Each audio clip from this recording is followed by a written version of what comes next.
आपके पास ना ये अल्कली मेटल्स कुछ शो करती है, जैसे सोडियम है, लिथियम है, पोटेशियम है, रुबिडियम, सीजियम, फ्रांसियम। ये इनकी फिजिकल स्टेट है और ये किस तरीके से एग्जिस्ट करती है वो बताती है। नेक्स्ट ये आपके पास कौन से अल्कलाइन अर्थ मेटल है। अल्कलाइन में कौन कौन से है? Magnesium, beryllium, calcium, strontium, barium और कौन सा है? रेडियम है। ठीक है, ये उनकी फिजिकल स्टेट शो करती है। आगे नेक्स्ट जो हमारे पास एक चीज है रिएक्टिविटी ऑफ मेटल। आपको बताना है कि मेटल्स की रिएक्टिविटी कितनी किसकी ज्यादा होगी, किसकी कम होगी। रिएक्टिविटी ऑफ मेटल जो है वो डिपेंड करती है इलेक्ट्रॉन मूव करने की पावर पे। जितना ज्यादा कोई एलिमेंट इलेक्ट्रॉन मूव करेगा उसकी रिएक्टिविटी कितनी क्या होती है? ज्यादा होती है। अब यहाँ पे आपको कुछ वीडियो दिखाई जाएगी जिसमें आपको ये देखेंगे कि मेटल्स का रिएक्शन एसिड के साथ कैसे है, वाटर के साथ कैसे है, ऑक्सीजन के साथ कैसे है और क्लोरीन के साथ कैसे रिएक्शन होगा। उससे पहले आप इक्वेशंस देख लें। ये सोडियम मेटल है, सोडियम मेटल और मैग्नीशियम। अगर आप इन दोनों को कंपैरिजन करें तो सोडियम की रिएक्टिविटी मैग्नीशियम के मुकाबले में क्या होती है? ज्यादा होती है।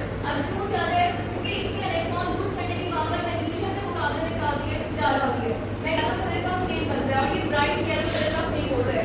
और अगर मैग्नीशियम की बात करें ऑक्सीजन के साथ रिएक्शन करेगा इंटेंस व्हाइट कलर का, ये तो आपको नजर आ रहा है, ये इंटेंस व्हाइट कलर का फ्लेम यहाँ पे बनेगा। तो यहाँ पे ये दोनों का ऑक्सीजन के साथ रिएक्शन है।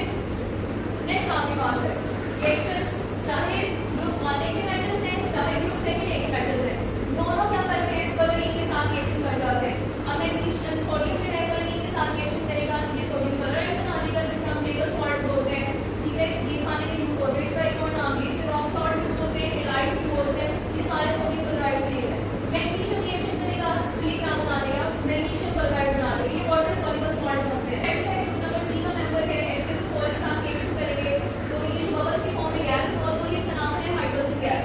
और यहाँ पे ये जो सॉल्ट बना है इसे बोलते हैं एल्यूमिनियम सल्फेट बोलते हैं, ये व्हाइट कलर का सॉल्ट है। नेक्स्ट आपके पास है कॉपर, इसका नाइट्रिक एसिड के साथ रिएक्शन करवाया है।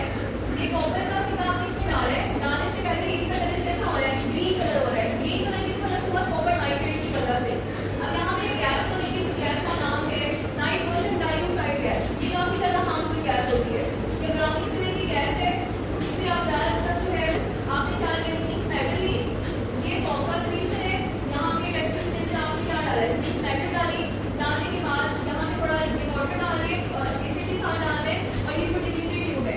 इसके नीचे ये जो बबल्स की फॉर्म में गैस बन रही है, कौन सी गैस है? हाइड्रोजन गैस है। आगे इसको ऑक्सीजन फॉर्म करने के लिए हम थोड़ा फ्लेम लगा के देखेंगे। ये हाइड्रोजन गैस है, ये बनी है।